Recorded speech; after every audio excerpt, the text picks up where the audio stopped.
our system is complex, profoundly complex. I think you made a distinction between onshore and offshore. And I think at the essence of your question was to choose between the perception of omnipotence on the part of the monetary authorities and a lack of. And I'd very much select a lack of. I want to take your question and start again with the notion of three forms of money, which I think are poorly understood by the many. And let's start the first one, and let's call the first one the one that's most widely recognized. And let's call that a symbiosis of the public and the private. And that would be, that's the sovereign monetary system. That is the domestic banking system that occurs within the sovereignty of the United States. The purview, the regulators, the Federal Reserve, the deposits are insured by the Treasury. And once upon a time, that was the system, by and large. Today, I'm less sure. Today, I don't know if that accounts for more than half of the system. And that system has not been exuberant. That system's ability to generate money or credit, dollar money, has not been exuberant since essentially its near-death experience from 2008, 2009. I think previously I was on a show and I said Citigroup traded at $7 or $9 in March of 2009, and I chose Citigroup because back then it was kind of Jamie's, JP Morgan today. It was the one globally, the major bank. It wasn't $7 or $9. It'd been, they had a share split because I think it was 70 cents. Yeah. It was the same price as it traded in the mid 1970s, and whatever it traded for, it was too much because it was bankrupt. That's kind of cooled the ardor of the domestic banking sector to print money. Okay, and the printing of money is going to become very central, I think, to the conversation that we're going to pursue, because in the last week or so we discovered that UK prices, CPI, growing at 10%, and a little bit less, but still in this 8 to 10% range seems to be global. And if we were to try and reduce a profoundly complex system to some simplicity, just thought of it as a wallet that had money creation coming in, and it had like the strain of CPI in the mix to create what was spent. If prices are, if we take the UK instance, growing at 10%, then we require an additional 10% to come into the portfolio, to come into the wallet, to furnish the same level of absolute spending as the previous year. And so we're looking at, I'm saying to you, I've got three sources to generate that 10%. So we've done the first, the sovereign controlled form of money, private money printing.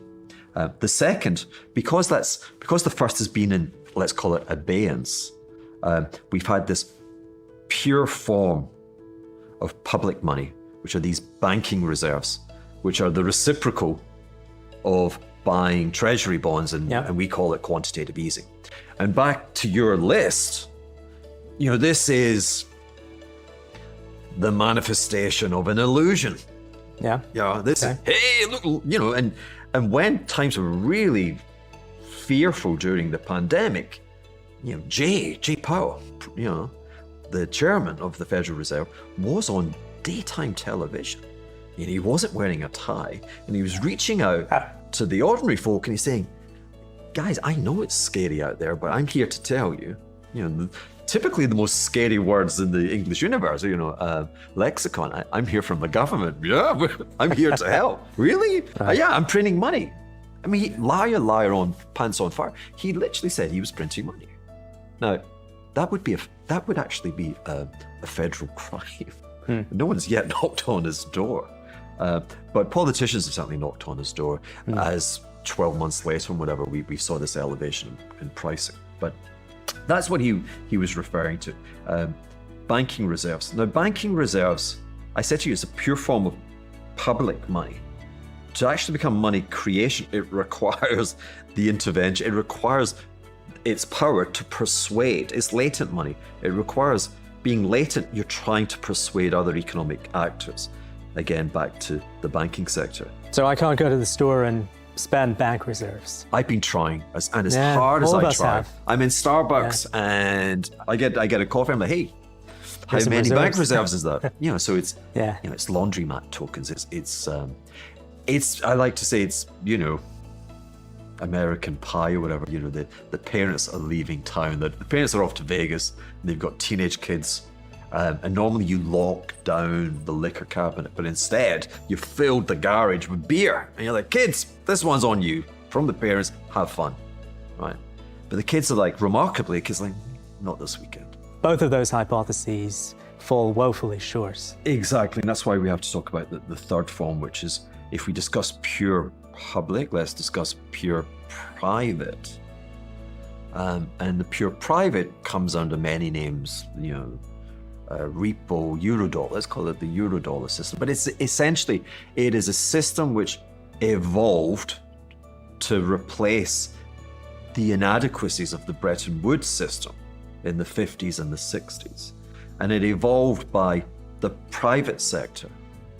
And it evolved outside the sovereignty of regulators, bank regulators, and banking systems. And it's a system which, it's a ledger system, but it's an unconstrained.